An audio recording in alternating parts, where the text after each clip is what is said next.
Bate, A gente sim. conversando com ele, falando de Jesus. Mas isso marcou. E é o que Eu acontece. fiquei com o coração que eu não. O menino falou, vamos orar. Isso aqui tá coisa de brincadeira aqui, né? Sim, Aí verdade. eu falei, não, eu vou orar. Aí ele disse, você vai orar por ele? Eu falei, eu vou.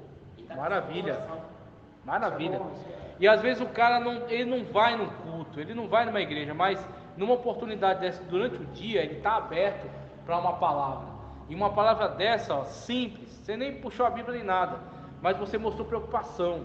E você falou que vai orar por ele. Pronto, muitas das vezes uma visão negativa que ele tinha em relação a crente vai começar a mudar. Vai falar, não, aquele irmão ali, ele viu que eu estava preocupado, ele orou por mim. Daqui a pouco uma outra pessoa dá uma palavra, uma pessoa convida, vai quebrando, aí vai quebrando a resistência. Daqui a pouco, quando vê, é uma conversão que vai acontecer, a partir de pequenos atos, pequenas situações. Então é importante cada palavra dessa, é importante a pessoa estar atenta. E aí, dentro do que a gente estava falando, a doutrina é o que blinda a igreja. Então a gente precisa, vai abordar os costumes, normal, é importante a igreja fazer isso, mas muito mais importante, aborda a doutrina, tá certo? A doutrina da salvação através de Cristo. Quem é que fala contra a salvação através de Cristo? Seitas, por exemplo, Testemunho de Jeová, Adventista do sétimo dia, Mórmon também tem uma outra forma de abordar essas questões totalmente distorcida, porque seguem lá o livro de Mórmon. Então, por exemplo, eles acreditam que as pessoas vão evoluindo até se tornar deuses, que Deus era um ser humano antigamente que evoluiu até se tornar Deus, e cada um vai evoluir, vai ser Deus em um determinado planeta.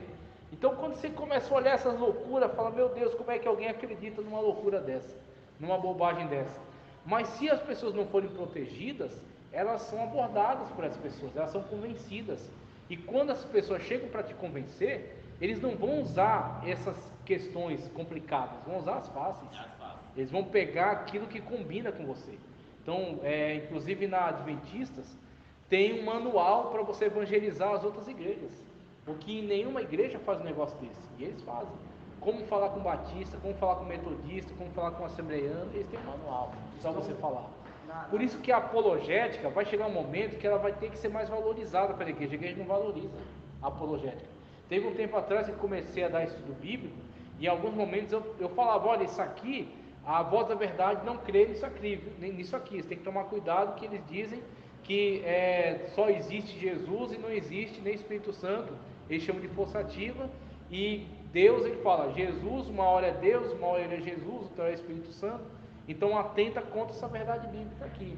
Aí eu falei, até uma pessoa falou, olha, cuidado, não fica falando tanto contra essas outras igrejas.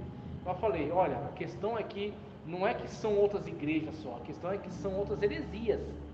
Não são igrejas que estão, não é porque não está no uso e costume, não, elas são contra a doutrina. Então é necessário você alertar o povo. É fundamental, pode falar. Nós lá na Cruz Adventista, agora tem um programa que chama Escolteiro. Eita. Escolteiro é o jovem, eu queria botar minha Sim. filha, quando minha filha estudava lá, eu não deixei. Eles ficam 7 dias na mata e eles têm que produzir todos os alimentos dentro da mata, orando dentro da mata, tem que acampar na mata, para depois desses 7 dias voltar para o colégio. Chama Escolteiro, o nome, que é uma professora. Isso aí me lembra uma frase. Chama Mari o nome dela. Aí veio Sim. pedir para mim autorizar a Bruna. Eu falei, não, a Bruna já tem uma igreja, outra doutrina que ela segue, ela só Exatamente. estuda. Muito bem, ainda bem que você tem esse cuidado. Adventistas têm boas escolas, não tem como a gente negar. As escolas deles são boas. Só que você tem que vigiar de perto, porque como a escola é deles, tem o capelão que vai trazer uma mensagem, tem esse programa aí que você falou de escoteiro. E aí eu lembro daquela frase, que de boas intenções o inferno está cheio. Então se você pegar a ideia principal, que nem veio uma mulher aqui uma vez falar de saúde, alimentação, não sei o que. Eu não tive tempo de conversar com ela, mas eu tenho certeza que ela era adventista. Que eles vão muito por isso aí. Eles pegam uma coisa neutra. Não, a gente vai falar de saúde, alimentação correta, dieta, não sei o que. Começa a falar nisso, o pessoal chega, começa a gostar. No que esse pessoal começa a se chegar, eles começam a dar estudo. Aí pega a revista de estudo, distribui. Quando você vai ver, adventismo. Então eles não chegam direto, eles chegam através de uma coisa paralela. Então esse negócio de escoteiro, uma ideia boa, o pessoal aprender a se virar na mata, plantar, colher, falando de oração, se a pessoa não for atenta, vá com Deus, vai lá, aproveita e tal. Mas aí eles vão incutindo as ideias. Quando você menos esperar, a sua filha não é mais da Assembleia de Deus, é adventista, você nem sabia. Dentro de casa. Seria tão bom a Assembleia tivesse igual nos colégios. Tem que despertar para isso. Tem que despertar, Então, fazer. Hoje os melhores colégios são católicos. Católica, adventista, tem alguns batistas, mas é muito pouco. Mas Agora. do jeito que eu estou vendo aí, eu acho que vai demorar muito tempo não. Aí tem uma escola. Tá começando, né? Começando, mas passo a passo, né? Passo a passo. Então, sermões doutrinários, sermões de conteúdo moral, como eu falei, você não precisa atacar ninguém para você pregar um sermão de conteúdo moral. Você pode atacar a prostituição sem atacar quem se prostitui. Você vai atacar a prostituição, e aí ela, ouvindo a palavra de Deus, vai deixar de se prostituir. Você pode atacar, por exemplo, falar acerca do plano de Deus para a sexualidade. Aquele que está fora do plano de Deus, ele vai acatar a palavra e vai se corrigir. E aí, se você se voltar diretamente contra aquela pessoa, você está utilizando a Bíblia para atacar a pessoa. Você vai estar fazendo um ataque ad hominem. Agora, quando você, em vez de atacar a pessoa, você ataca o centro do problema, que é o pecado, você não está falando da pessoa, você está falando do pecado. Eu estou atacando o pecado que atenta contra o plano de Deus para a sexualidade. Então, o que eu vou falar? Acerca do plano de Deus. É um homem e uma mulher, num casamento monogâmico. Cristo disse: no princípio Deus criou macho e fêmea. Acabou. Esse é o plano de Deus. O que está fora do plano de Deus é erro, meu irmão. Eu peguei todos eles sem estar machucando, ferindo a nenhum deles particularmente. Eu estou falando, o plano de Deus é esse aqui.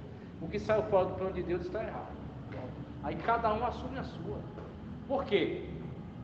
Tanto o homossexual vai ter que assumir a responsabilidade dele, quanto aquele que trai a esposa também. Não é menos pecador do que o homossexual.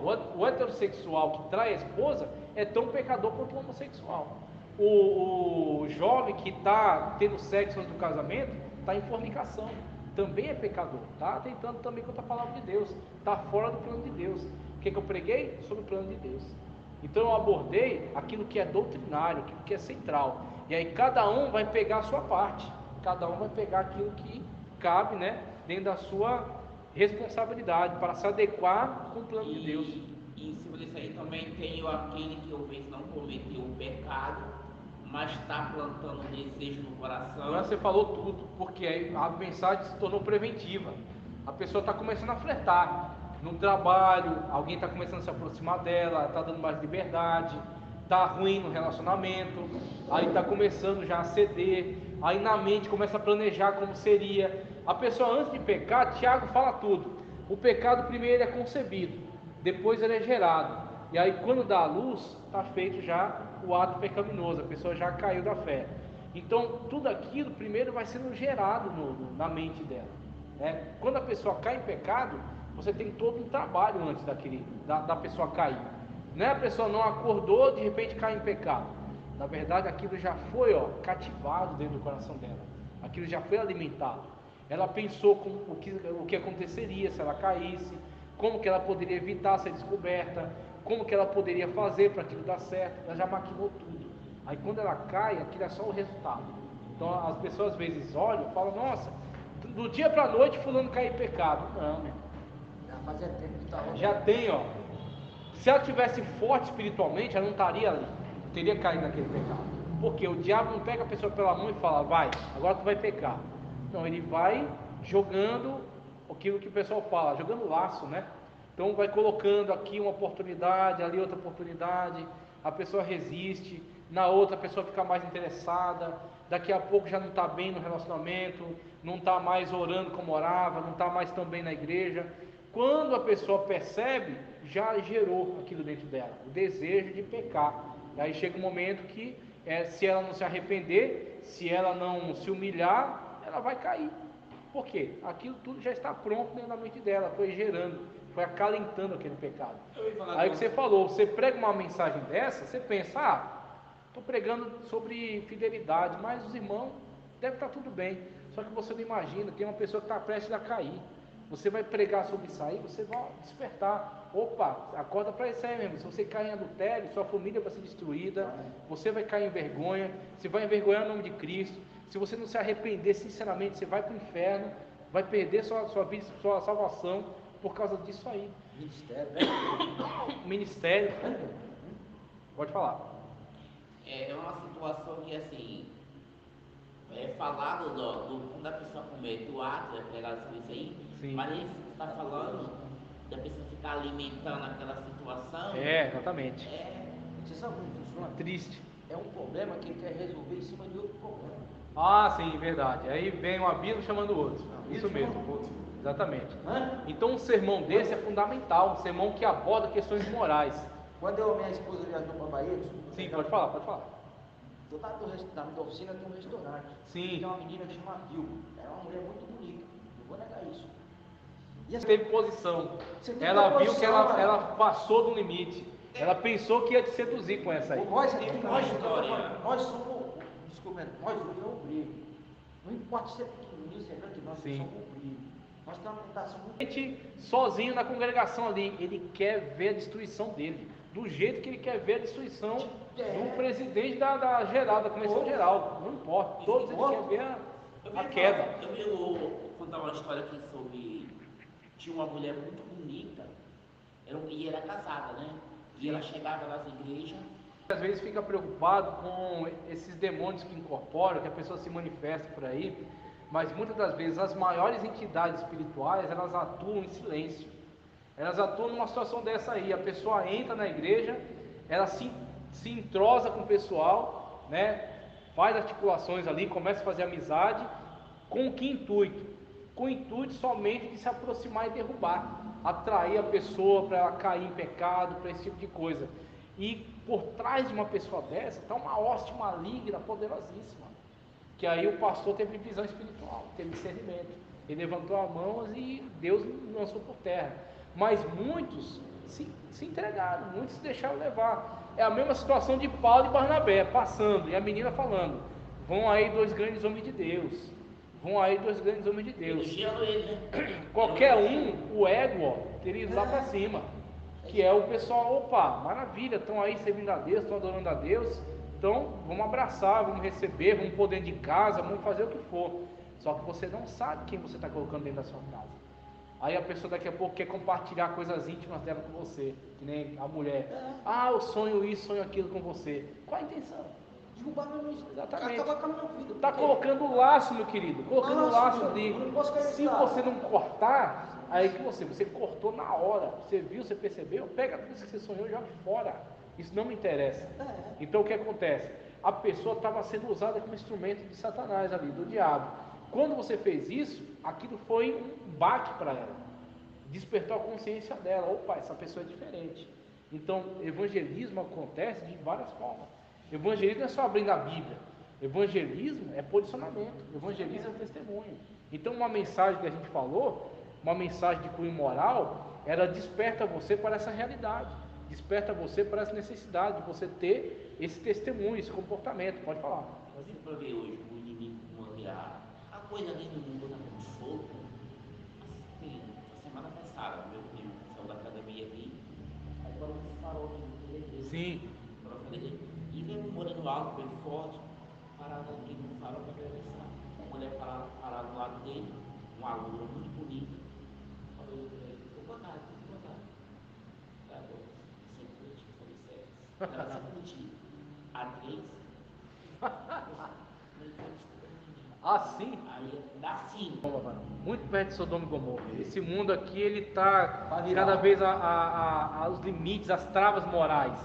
Todos estão trabalhando constantemente para quebrar todas as travas, quebrar todos os limites. Então, infelizmente, coisas que eram impensáveis tempo atrás. Eu tenho um cliente, você sabe o que ele faz? Ele estava falando. Ele falou: não é que eu estou criticando essas pessoas, cada um leva a vida que quiser. Mas essas pessoas, elas pegam tantas doenças, porque o pessoal pensa só em AIDS. Tem tantas doenças venéreas que uma pessoa dessa morre. Quando você vai, o legista falou, você vai examinar, é uma podridão terrível de doenças que a pessoa teve que conviver com elas, em tomar remédio para tudo quanto é contaminação. Essas pessoas são podres. E são podres não é só espiritualmente, são podres fisicamente, né? Destruídas de diversas doenças, diversas contaminações que elas carregam dentro delas. São pessoas que, se você imaginasse a quantidade de doenças que elas carregam, você nem tocava nelas, de tanta podridão que tem dentro delas. Então, sermões morais, eles tanto alertam a igreja contra isso. Por exemplo, tem jovem aí que está começando a flertar com o mundo. Não, eu tenho que ir para o mundão, tenho que aproveitar minha vida, conhecer pessoas e tudo mais. Quando você traz algumas mensagens dessa conscientizando, você pode evitar que uma pessoa caia. Você pode evitar que uma pessoa dessa tenha experiências terríveis que muitas vezes vai marcar ela para a vida toda. Tem pessoas que saem da igreja e que até voltam, mas voltam com uma ferida, voltam com uma marca, uma cicatriz. E aquela cicatriz, Deus permite que fique nela, para ela lembrar que aquilo é resultado do tempo que ela saiu e ela andou pelo mundo, ela foi ver aquilo que não era para ela. Então, esse tipo de mensagem, ela salva vidas, evita que pessoas tenham esse tipo de contato. Sermões históricos, você traz um sermão histórico, por quê? Porque a igreja ela precisa ter também conhecimento de contexto bíblico. Então, o sermão histórico, pregar sobre Israel, a libertação de Israel do cativeiro egípcio, pregar sobre os reis da dinastia de Davi, pregar, por exemplo, sobre genealogia. Não é fácil pregar, mas você traz mensagem de genealogia, você vai ver, por exemplo, a genealogia de Cristo, vai ver as pessoas que estão incluídas na genealogia. Por exemplo, na genealogia de Cristo tem rei, tem uma mulher que foi prostituta, tem Raabe, tem uma mulher que era estrangeira, que veio, né, morar junto com Noemi, tem Ruth. Então, tem pessoas que, quando você olha para a genealogia, é até improvável que tivesse esse tipo de gente. E você olhando para a genealogia de Cristo, você consegue tirar uma grande mensagem. Fala, olha, todas essas pessoas, mesmo com os históricos mais diferentes, eles estão dentro da mesma linhagem genealógica de Cristo. E assim também acontece hoje em relação à igreja. Não há mais servo nem livre, não há homem nem mulher, nem escravo nem senhor, todos são um em Cristo Jesus. Todos hoje são família de Deus, mesmo tendo a origem que tiver. Hoje agora são nova criatura e estão dentro da família de Cristo. São colocados como filhos de Deus, por adoção através de Cristo Jesus. Então é um sermão histórico, é um sermão que vai passar por vários personagens. Se você se preparar, você consegue entregar o sermão tranquilamente. Falando da história aí, eu estava lendo lá no livro de Ageu, ali pequeno, sim, e eu parei no versículo 9, que é a glória da última casa será maior do que a primeira. Porque muitas pessoas pregam a glória da segunda casa. Mas eu não encontrei glória da segunda casa. Por que ele fala que a glória da última casa. Está escrito a glória da última casa. Da última casa, pois é. Em baseado em que eles falam? É por causa do templo de Salomão? Eu acredito que seja por causa disso. Então o pessoal vai ficar focado nessa questão de que teve o templo de Salomão, depois teve a reconstrução do templo, né, na época de Neemias, né, de Esdras. Então eles vão ficar nessa. A primeira foi a de Salomão, a segunda foi essa. E a terceira, mas pode vir a terceira foi refeita, foi reformada na época de Herodes. Pode ter uma quarta que é a questão do anticristo, quando ele vier. Então acredita-se que ele vai reconstruir o templo, né? Inclusive está na profecia de Daniel. Então o pessoal fica focado muito nessa questão de primeira e de segunda.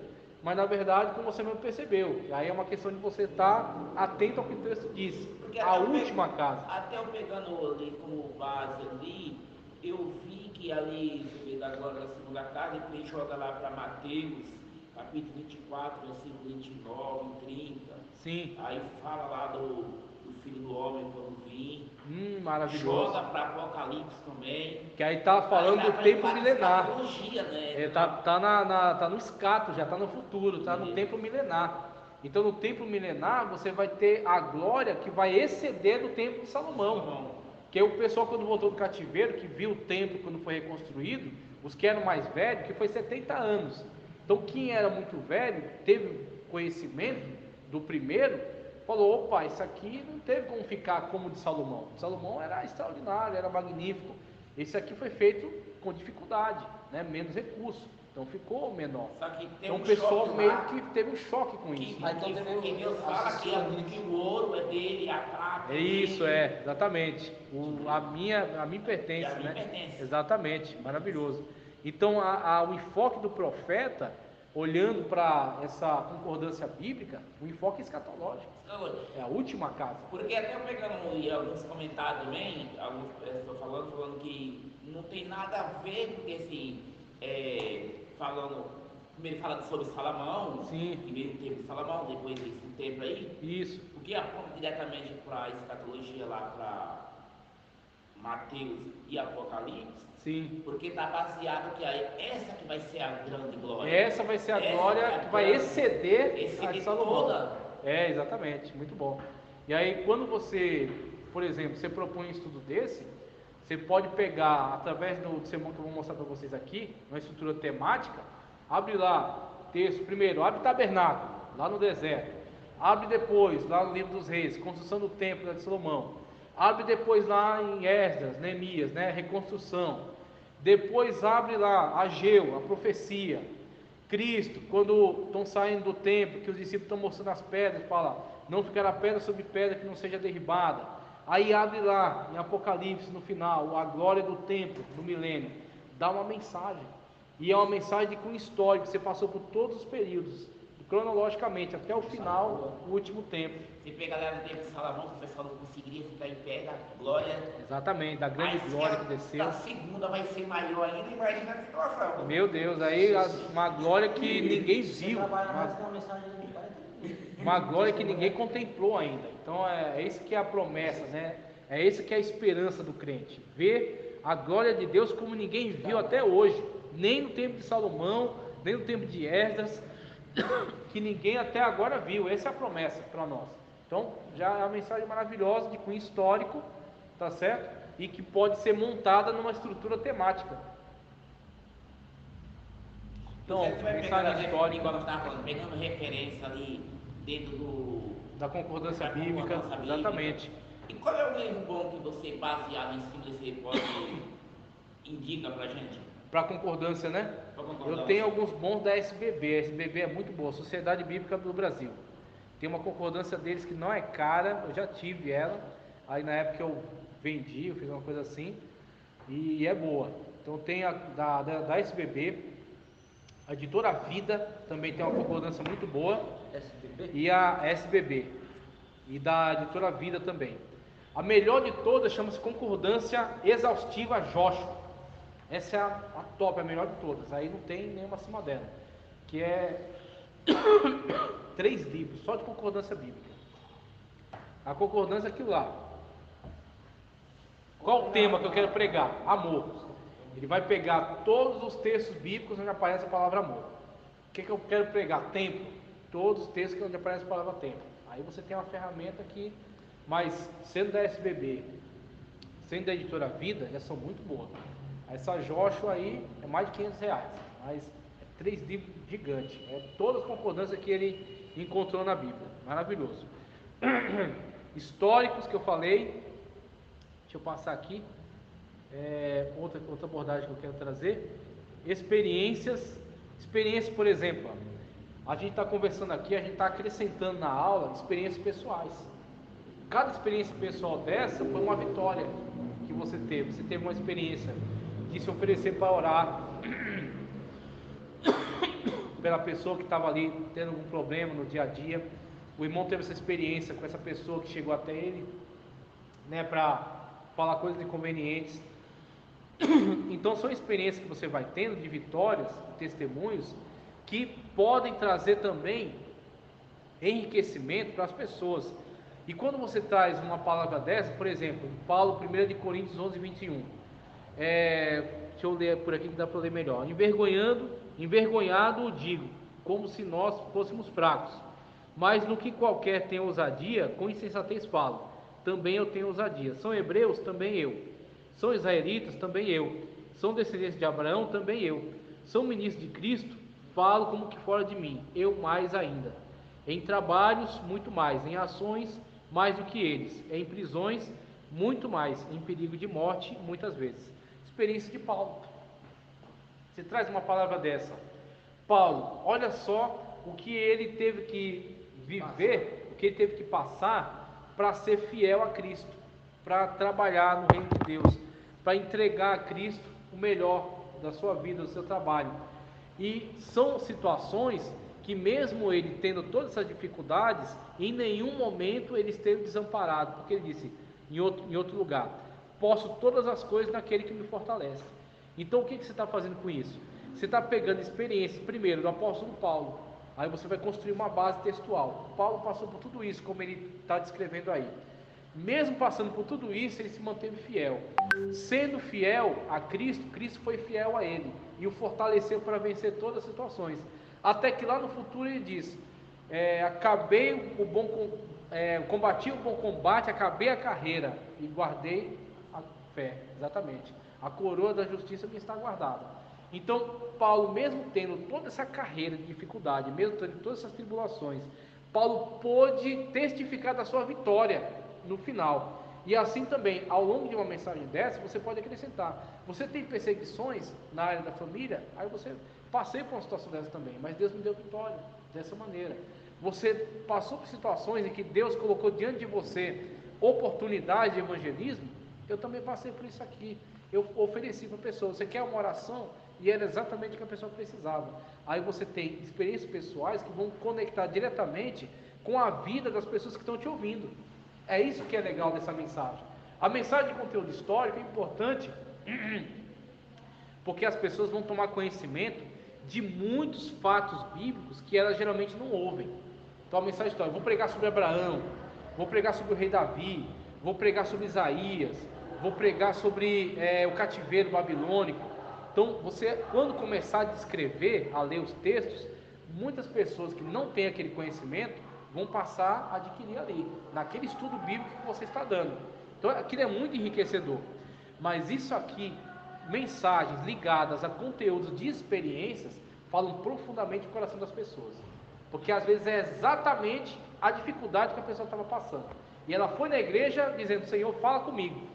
E quando você coloca uma situação dessa, é algo que, primeiro, Deus permitiu que você passasse. Foi a escola de Deus para você. Quando você passou e venceu e compartilha, a pessoa fala: pronto, Deus falou comigo. É aonde eu precisava que Deus falasse. É extraordinário. E assim, o pregador também é necessário conhecer história atual, secular do momento. Sim. Isso ajuda também na mensagem, né? Ajuda sim, principalmente se você souber contextualizar direitinho. Por exemplo, vamos pegar uma situação ocorrida, uma notícia. Olha, vou pregar aqui sobre esperança. Aí você pega uma notícia, por exemplo, pega um noticiário que está acontecendo de algum político, por exemplo, tem notícia de pessoas que desaparecem. Aí, passado muito tempo, a família procura e reencontra. Pronto, você tem ali vamos dizer assim, você tem uma analogia, você tem como, viu essa história aqui? Pronto, então ali você tem como fazer com que a pessoa comece a construir na mente dela a ideia que você quer comunicar. Por quê? É um fato que às vezes todo mundo viu. Um noticiário, tá vendo aquela notícia importante? Ou um fato político, uma situação que aconteceu, de alguma mudança importante que afeta todo mundo. Através daquilo você atrai a atenção. Agora o que acontece? A sua mensagem não pode ser inteira em cima daquilo ali. Não, estou pregando aqui sobre política. Não, eu estou pregando, e para ilustrar minha mensagem, essa palavra que eu queria, ilustração. Para ilustrar, eu vou falar isso aqui. Às vezes cabe onde? Numa introdução. Está começando a mensagem. Aí você vai e passa. Vocês ouviram falar disso aqui? O que aconteceu? Teve um furacão em Santa Catarina, muitas pessoas foram desabrigadas, algumas morreram, infelizmente. Mas mesmo diante de tudo isso aí, nós podemos ter a certeza de salvação. É importante nós termos certeza de salvação em todos os momentos, porque ninguém sabe em que momento você pode se encontrar com Cristo Jesus. Tem pessoas que estavam dormindo, cuidando da vida delas. Daqui a pouco teve um furacão e a casa dela caiu. Ou caiu lá no Rio de Janeiro, desabou. Esqueci o nome do lugar. Lugar Alto, Petrópolis, uma coisa assim. Pense se é você. Como é que você está na sua vida espiritual? Como é que você está com Deus? você não sabe qual é o momento que você pode ter a sua vida ceifada. Você não sabe. Então nós temos que estar prontos a qualquer momento. Pronto, você pegou um noticiário e usou como ilustração. Ele pode vir coletivo, pode vir individual. Coletivo, individual, alguma coisa sua que você quer colocar, tudo isso ilustra. Tudo isso é importante para ilustrar a mensagem. Experiências que eu coloquei aí, deixa eu passar aqui, sermões fúnebres. Agora, ó, sermões fúnebres, congregacionais, deixa eu ver aqui outro, acadêmicos, deixa eu ver, para crianças, tá? Nupciais, pronto, esses aqui, ó, começando lá nos fúnebres. Muitas pessoas se preocupam com esse sermão fúnebre, por quê? Nem sempre a pessoa que está no caixão é alguém que serviu a Deus. Então, a pessoa tem que ser muito prudente. Se você está pregando num funeral, a pessoa que está ali, tem gente que tem essa mania, morreu, virou santo, né? Não necessariamente, meu irmão. Às vezes o cara teve uma vida toda complicada, uma vida que não é exemplo para ninguém. E não é porque morreu que virou santo.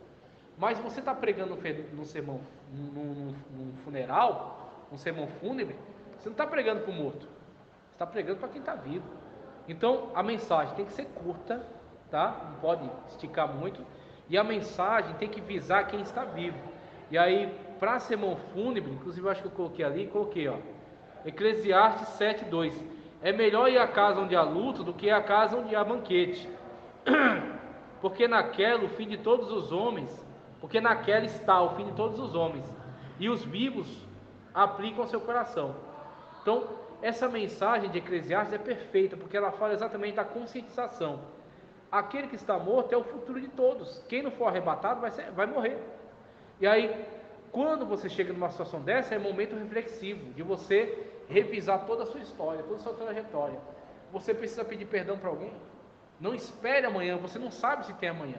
Você precisa aceitar o perdão que alguém está pedindo para você. Você precisa se reconciliar. Todos precisam ter encontro com Deus. Todos precisam ir aos pés de Cristo para serem salvos, pedir perdão dos seus pecados. Pronto, é o foco. Em vez de, fulano foi bom, fulano foi ruim. Não, meu irmão, só assim. É uma pessoa conhecida, que era um homem de Deus, que tinha exemplo. Aí, obviamente, você vai honrar, né? Um grande homem de Deus, um grande pastor, um manto de oração, com exemplo de vida e tudo mais. Mas se não for essa situação, foca nas pessoas e aproveita a situação para chamar a atenção delas para a conscientização. Congregacionais, que eu coloco até aqui sobre congresso, é o que eu estava falando.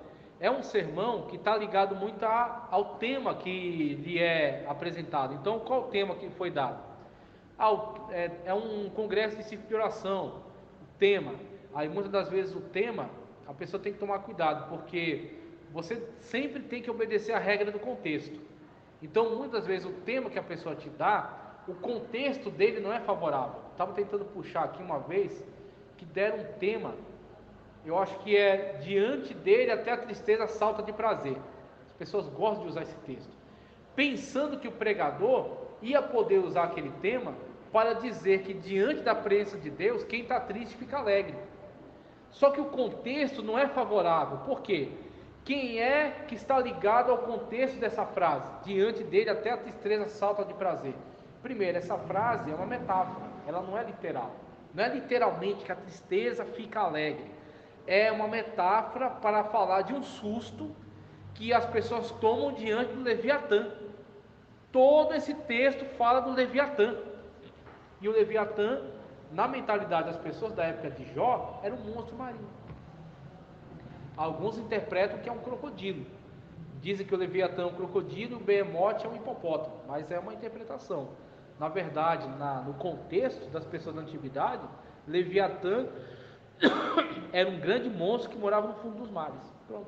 Esse versículo está ligado a isso. Aí a pessoa pega o tema e te dá. Diante dele até a tristeza salta de prazer. Ele quer que você pregue ligado a esse entendimento incorreto. E aí o que você vai ter que fazer? Você vai ter que corrigir. Como é que você faz? Olha, o tema é interessante, o tema é importante, né? Conforme está aqui o texto. Vamos ler o texto. Pronto, esse aqui. Qual é o contexto? Aí você vai ter que puxar. O contexto está falando do Leviatã. Tá, quem está falando sobre o Leviatã? Deus. Falando para quem? Para Jó. O que Deus quer falar acerca do Leviatã? Que você não tem controle sobre essas forças. Você não controla o Leviatã, você não controla o Behemoth, você não criou as estrelas, mas quem tem o controle sobre tudo isso? É Deus. Eu vou falar para você acerca do Deus que Jó conheceu. Pronto, aí você vai. Aí entra na pregação. Mesmo que o tema não foi muito bom, aí você vai puxar para o outro lado, para você pregar corretamente. Não é porque a pessoa te deu um tema sem observar o contexto que você tem que seguir o erro dela. Você vai corrigir e você vai puxar para o lado certo, tá certo? Mas congregacional está muito ligado a esse respeito que o pregador precisa ter pelo tema. Eu já vi pregadores. Esse correção aí já tomou 15 minutos. Pois é, eu já vi pregadores que não. Primeiro ela agradece o pastor, a exatamente. igreja, o tema, né? Eu já vi pregadores que não respeitaram o tema. Por quê? Porque ele tinha outra mensagem. E aí ele veio e até leu junto com a igreja o tema. Mas na segunda palavra ele começou a sair e foi para o outro lado. E abandonou totalmente o tema. O que acontece? Não é que isso não possa ser feito em nenhum momento. Isso pode ser feito quando o Espírito Santo de Deus dirige. Que o Espírito Santo de Deus é soberano. Mas o correto é você receber o tema, você estudar, você orar e preparar a mensagem em cima do tema. O tema que a igreja solicitou para que você estivesse pregando através dele. Então você tem aí sermões ligados a congresso de irmãs, congresso de mocidade, congresso de jovens, e aí, claro, adaptando às situações do público-alvo. Então, olha, estou pregando congresso de irmãs, pega exemplos de mulheres na Bíblia, estou pregando sobre jovens, pega palavras direcionadas a jovens, que nem teve um pouco tempo atrás aí congresso de crianças. Eu gostei muito mesmo da pregadora que veio. A pregadora teve muita habilidade para transformar aquela mensagem numa mensagem que fala com as crianças. Inclusive ela usou muitos recursos visuais. Gostei muito, foi muito inteligente. Ela usou muitos recursos visuais, porque a criança ela tem uma mentalidade concreta, ela precisa ver, ela não pensa subjetivamente, ela pensa de uma forma concreta. Então, por isso que a criança ela fala com objetos, ela pensa que o desenho que está passando acontece mesmo. Na mente dela é concreto, é daquele jeito mesmo. Então, se você prega só falando, você não atinge a criança, porque você tem que estar pensando subjetivamente. Se você mostra um objeto, pronto, aí você conseguiu se comunicar com ela. Então, ela tinha muitos objetos, muitos visuais, e ela também tinha uma mensagem dentro de tudo aquilo ali. Então, ela estava falando ao mesmo tempo com os pais que estavam acompanhando as crianças e também falando com as crianças através da linguagem delas. Então, aquilo eu achei maravilhoso, inclusive está até aqui, sermões para crianças. Então, por isso que, na verdade, o brinquedo é um fundamento muito grande para a criança aprender demais. Sobre a vida dele através de uma forma de linguagem para a criança, tanto o desenho, quanto o brinquedo, quanto o fantoche. Esses sermões acadêmicos, o que é? Por exemplo, você tem algumas cerimônias de colação de grau, formandos na igreja. Uma mensagem dessa, tem muitas pessoas que se perdem nessas mensagens, tanto acadêmico quanto para a criança, eu acabei de falar, muitos exemplos concretos, visuais, e mensagens nupciais, tanto acadêmicos quanto nupciais. Veja, acadêmicos, tudo que você tinha para falar sobre essas pessoas que estão se formando, tem que ser falado ao longo da vida, numa escola dominical, cursos de ensino. Ali é o momento só de você trazer uma mensagem que vai conscientizar ela da importância do que ela está vivendo agora, uma formação. Ele é um doutor, é uma doutora, formado, vai trabalhar num lugar especializado, vai ter contato com essas pessoas. Então você pode despertar ela para o testemunho que ela pode dar nesses ambientes. Paulo, por exemplo, como soube usar o conhecimento que tinha para a glória de Cristo, esse tipo de coisa. Tem pastor que quer pegar e esticar, falar da vida inteira da pessoa, tentar como se fosse ensinar ele tudo de novo, é que nem nupcial. Já fui em casamento onde deu dó das pessoas que estavam se casando. A mulher está se casando, é um evento especial, então ela está toda enfeitada, está com um sapato, um salto gigante, aquela roupa pesada, aquilo. Não adianta você ficar ali ensinando tudo sobre casamento, não é o momento, não é a hora. A hora de você ensinar sobre a importância do namoro, noivado e casamento é ao longo da vida, EBD, com a pessoa sentada, te ouvindo e tal. Ali é só a cerimônia, meu irmão. Ali é só o momento de você marcar aquilo para todos aqueles que estão acompanhando. Então você vai falar da importância do casamento. Pronto. Aqui, por exemplo, o texto que eu selecionei, Mateus. Ele, porém, respondendo, disse: não tendes lido aquele que os fez no princípio, os fez macho e fêmea? E disse, portanto, deixará o homem seu pai e sua mãe, e se unirá a sua mulher, e serão dois uma só carne. Assim não serão mais dois, mas uma só carne. Portanto, o que Deus juntou, não separe o homem. Pronto. Estão cumprindo o referencial bíblico. Estão de acordo com a vontade de Deus. Estão de acordo com as palavras de Cristo. E aí, estamos em volta aqui para ver como é lindo, como é maravilhoso quando alguém está vivendo conforme a vontade de Deus. É uma família que está nascendo. E aí a família é a célula mãe da sociedade. Daí vão vir os filhos, dos filhos os netos. E aí vão crescer, se desenvolver e ocupar posições importantes na sociedade. E tudo isso para a glória de Deus. Pronto. Então você resume de modo a marcar aquele momento de forma importante, glorificar a Deus através deles e assim fazer com que as pessoas que estão acompanhando, visitando, por exemplo, uma pessoa que nunca vai na igreja, mas foi porque é o casamento da sobrinha, é o casamento da neta, é o casamento da amiga do trabalho. Se você fizer isso de uma forma inteligente, você consegue marcar essas pessoas com uma mensagem rápida, objetiva e profunda.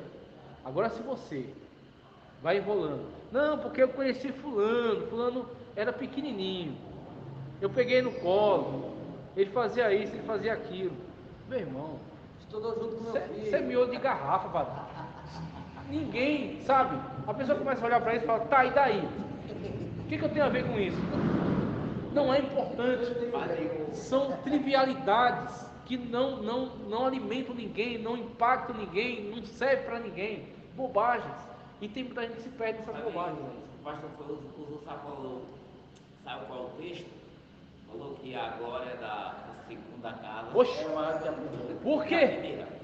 Estava se casando de novo, pessoa? Se casando de novo. Que loucura. E o cara do texto de Ageu. Imprudência. Um pastor desse aí devia tomar disciplina. Uma loucura dessa. Meu Deus do céu. Que absurdo, rapaz. Que absurdo. Você vê o tamanho da imprudência. Por isso, ó, Então, tem que porque ter às orientação. vezes, tem pastor que às vezes ele se preocupa com. Não está preocupado com isso, com estudar, com buscar, Não com tá. conhecimento. Não tá. Não está preocupado. Exatamente. Ele acha que ele chegou no padrão e estabeleceu. Já vi muito isso. Já vi muito isso, não porque eu não conheço muito. Eu nasci nesse ministério, mas já vi muitos comentários, eu fico vendo os comentários. Tem gente que Sim. entra na igreja, começa a ser um dirigente da congregação e para. É, exatamente. E a pior coisa que você faz é pegar uma pessoa que não se preparou e colocar ela para ocupar uma posição importante. Por quê? Se ela não se preparou e está naquela posição, como é que eu vou convencer ela que ela tem que se preparar?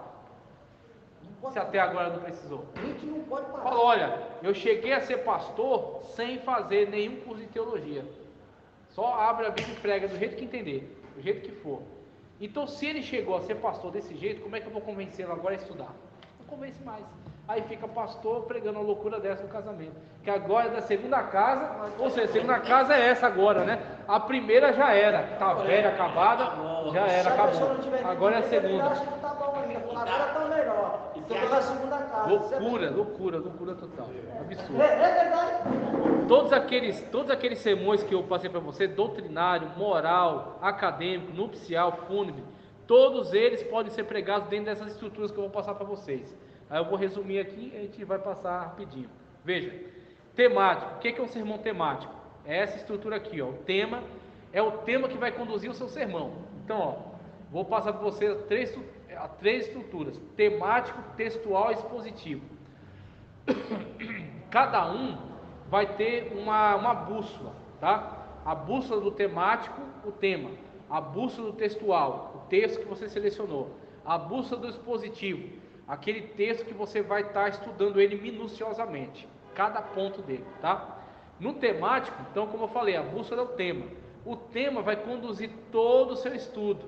Ó, tudo aquilo que você está investigando na Bíblia, você vai caminhar a Bíblia toda, se você quiser. Pegar um texto em Gênesis, outro texto nos Reis, outro texto nos Profetas, outro texto nos Evangelhos, outro nas cartas, terminar lá em Apocalipse. Não tem problema. Pode falar. Pode falar. Não tem, pode fechar lá em cima, que eu tenho a chave daqui, ó. Só daqui. Só daqui. Pode fechar tudo lá. Obrigado, viu? Amém. Então você vai caminhar pela Bíblia toda. Agora, o que acontece? Se a pessoa não se atentar à importância disso, ela vai pegar texto que não tem nada a ver um com o outro. Aí você começa a ver, a pessoa começa falando de dilúvio, daqui a pouco vai para cego Bartimeu, aí entra lá em João falando do amor, termina em Apocalipse falando da mulher sentada com a lua embaixo do pé. Você vai olhar para esse monte de texto, você vai falar, muito bem, falou de um monte de coisa importante, mas qual é a ligação de uma com a outra? Qual é a mensagem no final? O que ele ensinou no final? Exatamente. Que aí o cara vai citando o versículo, falando um monte de coisas interessantes em cima de cada um deles, mas não estão conectados. Então, tem uma maneira de você passear pela Bíblia toda e pegando textos que estão conectados no tema. É o sermão temático. Então, sermão temático, vou dar alguns exemplos aqui, ó, veja. Sermão temático. Eu vejo muitas pessoas pregando, de uma pessoa não pregar, ele contar a história bíblica. Contar a história. E aí começa a contação de história, ele fica como se estivesse contando caos. João 1,16: e todos nós recebemos também a sua plenitude e graça por graça. Olha aí um tema. Graça. A graça do Senhor Jesus Cristo nos é comunicada continuamente. Pode ser meu título. Pronto, título da minha mensagem. A graça do Senhor Jesus Cristo nos é comunicada continuamente. O tema dele agora, o que é graça? Pronto. O título é aquilo que é a capa do livro, aquilo que eu apresentei para a igreja, para chamar a atenção da igreja. A graça do Senhor Jesus Cristo nos é comunicada, a graça do Senhor Jesus Cristo nos é dada continuamente. Pronto, o título do meu livro. Agora, o que vai me orientar na minha pesquisa? Aí é meu tema. Eu vou pesquisar na Bíblia tudo que esteja relacionado à graça. Exatamente. Por exemplo, o que é graça? Aí eu vou nos textos, ó. Tenho ali Efésios 2,8, a salvação dos pecados, por meio da graça. Efésios 1,7, a redenção de pecados. Temos aí também Romanos 3,24, justificação de pecados. Romanos é ótimo para falar sobre a justificação. 2 de Pedro 3,18, crescimento espiritual. Aí eu posso fechar com 2 de Timóteo 2,1, fortalecimento espiritual. Tudo isso vinculado, amarrado num tema só, graça. Aí eu vou para os irmãos, abre aí para mim agora. Efésios 2,8, quem lê para mim? Tem gente que gosta de fazer isso, né? Compartilhar a leitura. Então, abre para mim alguém aí, Efésios 2,8, o que está escrito? Tal. Abre para mim aí, Efésios 1,7, ou você mesmo vai lendo. Se você, muitas vezes você abre essa oportunidade, um irmão lê numa NVI, outro lê numa Almeida Revista Corrigida, outro lê numa NVT, e aí vai ter versões diferentes, isso pode atrapalhar. Então tem gente que gosta de ele mesmo vai lendo. Olha, vou ler aqui na minha, acompanha na sua. Esse mensagem assim, a gente vê mais em ponto de ensino, né? No curso de ensino, muitas pessoas gostam de usar essa estrutura. Por quê? O pastor quer pregar sobre amor. O que ele vai usar? Estrutura temática. Como é que ele vai montar o sermão dele temático? Concordância bíblica. Concordância bíblica, amor. Todos os versículos falam de amor. Aí ele vai ler cada um. Vou usar esse, vou usar esse, vou usar esse, vou usar esse. O que ele tem que ter noção? A mensagem dele tem que ter uma introdução, o desenvolvimento dele com as leituras. Ele tem que saber amarrar cada um deles e ele precisa de uma conclusão no final. Então não é só soltar versículos, né, aleatório. É selecionar o que ele quer falar. Amor de Deus, amor entre irmãos, amor no casamento, amor de pais para com os filhos. Ele vai selecionar os versículos certos. E ele vai saber, eu vou introduzir, vou falar de amor de pais para com filhos. Vocês viram a notícia de um filho que matou a própria mãe? Saiu no jornal. Quem viu? Ah, eu vi e tal. Imagina, essa mãe teve esse menino, trouxe para casa, cuidou.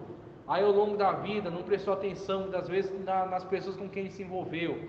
Aí chegou a situação trágica dele se envolver com drogas. Daqui a pouco, o momento em que ela não quis dar dinheiro, ele foi e a matou. Já parou para pensar numa situação dessa? A Bíblia Sagrada nos alerta em relação a essa situação. Abre aí você vai começar a trazer seus textos. Pois é. Versículo tal. Ensina a criança no caminho que deve andar. Pronto. Aí vamos outra. Não retires a vara na educação da criança. Aí vai seguindo. Até amarrar lá no final, né? Com amor, por exemplo, né, quando Paulo fala para você cuidar dos domésticos da fé, principalmente dos da sua casa, porque aquele que não cuida dos seus negou a fé e é pior do que o infiel. Por exemplo, você pode fechar dizendo: olha, é fundamental que você cuide da sua família, é fundamental que você cuide dos seus filhos, que você tome cuidado com o que seus filhos estão vendo, com as amizades com que eles estão fazendo. Se você não fizer isso, você negou a fé. Então, quando você constrói um sermão desse, você conseguiu andar por vários versículos, todos eles estão relacionados um com o outro, e você consegue amarrar bem no final, tá certo? Então isso aí é a estrutura do sermão temático. Vou passar uma coisa. Eu vou mandar para vocês, viu, esses uma coisa que eu mais tenho da aqui. escola, não sei se vocês têm. Sim. Aqui eu tenho aqui o que a minha filha faz da escola. Por exemplo, chegou uma mensagem aqui para mim já, não sei nem o que é essa mensagem que eu vou abrir agora. Tudo que a minha filha faz dentro da escola, aqui, Você queria sobre isso? porque ele fala de cuidar dos seus, da sua fé. Exatamente. Oração não respondida. Por que a oração não é respondida? Aí você vai estar fazendo o que com os versículos? Você está respondendo uma pergunta que você mesmo fez. A mensagem temática pode ser construída também em cima de uma pergunta. A oração não é respondida. Por que não? Aí os textos vão te dizer. Os textos, o que eles vão fazer? Vão conscientizar a igreja. Por que a oração não é respondida? 1 Samuel 26:8, por causa do pecado. Outro texto aqui, Mateus 6:7, por não saber orar. Aí Jesus ensina. Tiago 4:3, porque pedimos mal, para gastar em vossos próprios deleites, como Tiago alerta, né? Tiago 1:6-7, por duvidar das palavras de Deus. E aí pode arrematar com Provérbios 28:9, por desobediência à palavra de Deus. Pronto. Você está pregando um sermão temático, o tema é oração, o título, né? Oração não respondida, e o tema é por que a oração não é respondida. A oração não é respondida por quê? Está aí todos os textos que respondem isso. Cada texto desse que você vai passando para a igreja, vai conscientizando a igreja de que a igreja, para ter suas orações respondidas, precisam se atentar a isso. Então aí você tem um sermão temático. Deixa eu passar, esses exemplos aqui eu vou mandar para vocês, sobre fé. O significado da fé, pode dar significado ao tema. Qual é o significado da fé? Aí ele vai, fundamento sólido, certeza, fidelidade, confiança, por aí vai. Outros, amor e suas variedades, vários tipos de amor. Amor de Deus, amor a Deus, amor aos irmãos, amor à verdade e amor ao mundo. Muito bem. Então, são vários tipos de sermão temático. Todos eles têm a mesma estrutura. O tema conduz toda a sua pesquisa e a sua mensagem vai amarrando um versículo com o outro. Cada um versículo está ligado sempre respondendo ou uma pergunta do tema ou explicando o tema, sempre relacionados ao tema que você escolheu. Pode definir o tema. O que é misericórdia, por exemplo, né? Coloquei, misericórdia é perdão, é compaixão, é sensibilidade, pena ou cancelamento de culpa. Pode contar a história de alguém, por exemplo, aquele sermão histórico que eu falei, numa estrutura temática. A história de Abraão começa em Gênesis 11:31, aí vai para Gênesis 12:1-6, peregrinação para Canaã, vai para Gênesis 12:9-13, de Betel ao Egito, depois Gênesis 20:1-3, habitou em Gerar, teve Isaac, né? E depois, né, Gênesis 25:8-18, regressa a Hebrom e a morte. Pronto. Sermão histórico na estrutura temática, não cansa ninguém. Por quê? Você não precisa pegar um capítulo inteiro e ler. Já viu? Por exemplo, tem situação de mensagem no sermão expositivo em que você pode usar um texto grande. Só que você, quando usa um texto grande desse, tem que ficar só no texto. E aí você vai fazer a exegese do texto. Você vai, esse ponto aqui, a gente vai ressaltar esse aspecto. Aí vai outro ponto, você vai trabalhar só naquele texto. Se você pegar um texto grande e ainda citar outros, sua pregação não tem fim. Aí é 2, 3, 4 horas. Ninguém tem essa chance de pregar uma mensagem dessa. Mas você consegue pregar, por exemplo, a vida de Abraão inteira, que é longa. Você vai ler a história de Abraão, 5 capítulos, 6 capítulos de Gênesis ali, para você ver a história dele inteira. Você consegue pregar ela inteira num sermão temático desse. Você pega só versículo, ó, versículo chave para a saída dele de Ur, Gênesis 11:31.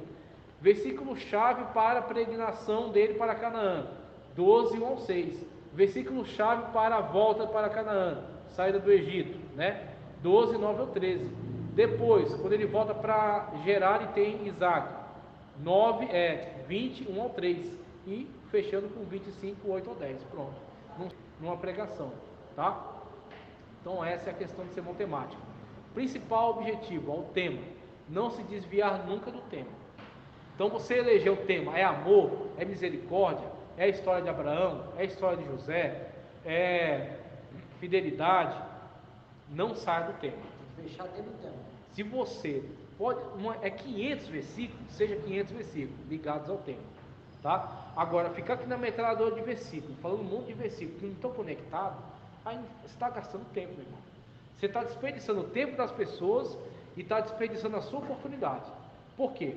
É um monte de versículo maravilhoso, mas não estão conectados, não estão ligados ao tema central. Tudo aquilo vai se perder. As pessoas não vão guardar, não vão absorver, porque ela vai começar a ver, tá, mas o que isso tem a ver com aquilo? Mas o que aquele outro tem a ver com aquele outro? Pronto, aí quando a pessoa começa a fazer essa pergunta, você perdeu aquela pessoa, você perdeu aquela mensagem. A pessoa no final das contas vai dizer: foi uma pregação muito animada, muito barulhenta, mas eu não sei o que ele pregou. Já viu, né?